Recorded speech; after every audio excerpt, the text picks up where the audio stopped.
Florencia Mesón, periodista. Quería hablar un poquito del tema de las Islas Malvinas. Desde el punto de vista estratégico y táctico, ¿por qué cree que se tomó Malvinas? ¿Por qué se perdió? ¿Y quién cree que fueron los responsables?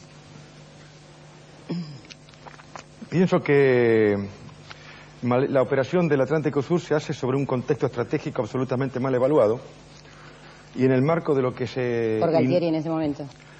No por Galtieri únicamente, porque sí. Eso había responsabilidades compartidas, pero vamos, Galtieri es el que le corresponde asumir la responsabilidad, ¿no es cierto?, porque teóricamente era el presidente.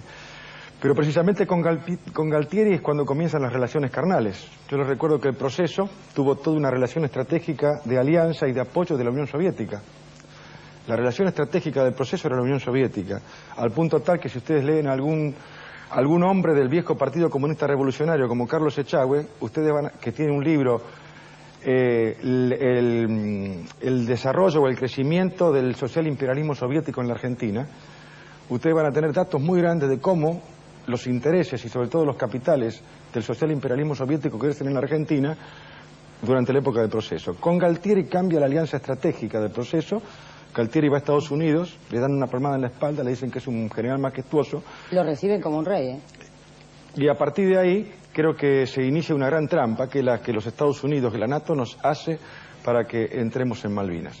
Pero eso no excusa la responsabilidad de los que tuvieron que asumir de dar las órdenes. Ahora, desde el punto de vista táctico... Discúlpeme, ¿cuál era la razón para que nos metieran en la gran trampa? Lo vamos a ver en el futuro, cuando las Naciones Unidas o las grandes potencias decidan que se pueden explotar recursos en la Antártida. Lo vamos a ver en el futuro cuando avancen mucho más de lo que están avanzando hoy sobre nuestra zona económica exclusiva, sobre el Atlántico Sur, sobre el Pacífico Sur, sobre el mar Antártico. Ahí vamos a ver. Además, yo les recuerdo que la operación de la NATO en Malvinas está encuadrada dentro del concepto de defensa estratégica, que era la iniciativa de defensa estratégica, que es lo que vulgarmente se denomina la Guerra de las Galaxias, que es la estrategia en estos momentos en vigencia en los Estados Unidos.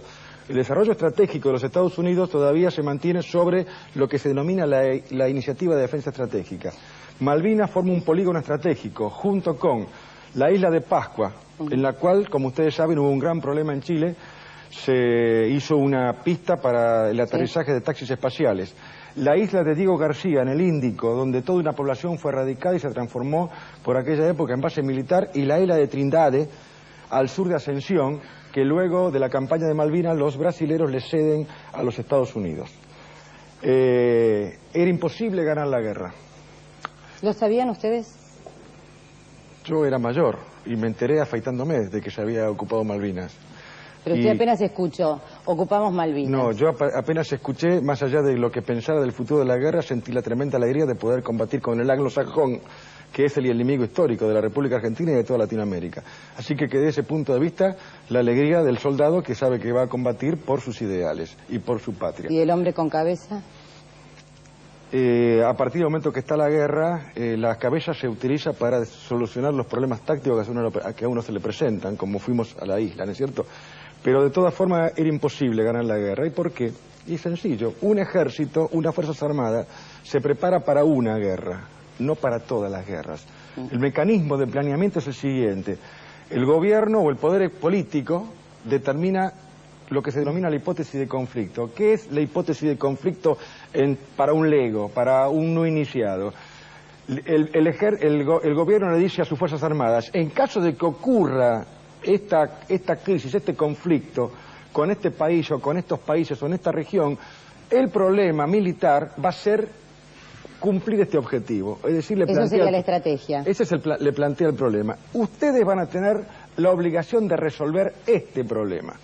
Sobre ese problema definido por el poder político, las Fuerzas Armadas hacen lo que se denomina, ya sea si es una operación de un solo país o si son de varios países, la estrategia conjunta o combinada. Y desarrollan para resolver ese problema lo que se denomina un plan de campaña. El plan de campaña es la solución militar al problema que presenta el poder político. Y sobre el plan de campaña se hace el desarrollo de la fuerza.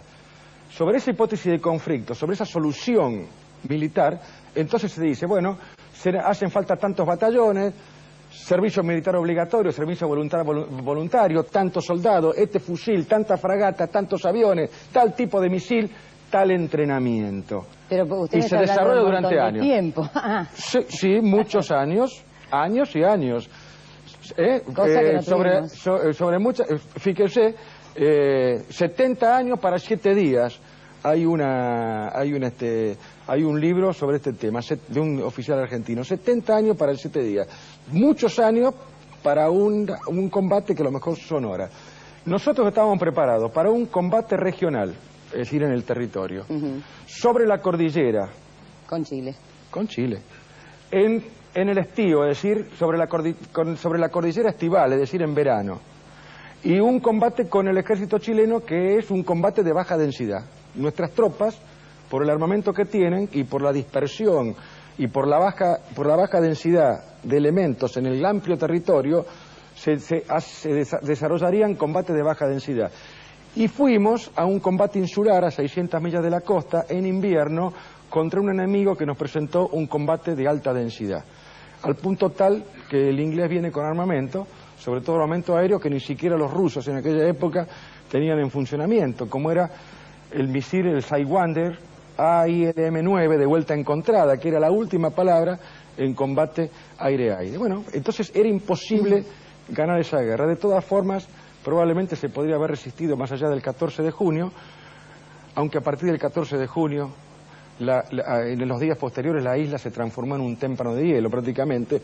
Muy difícil hubiera sido que operaran las fuerzas argentinas y fuerzas inglesas.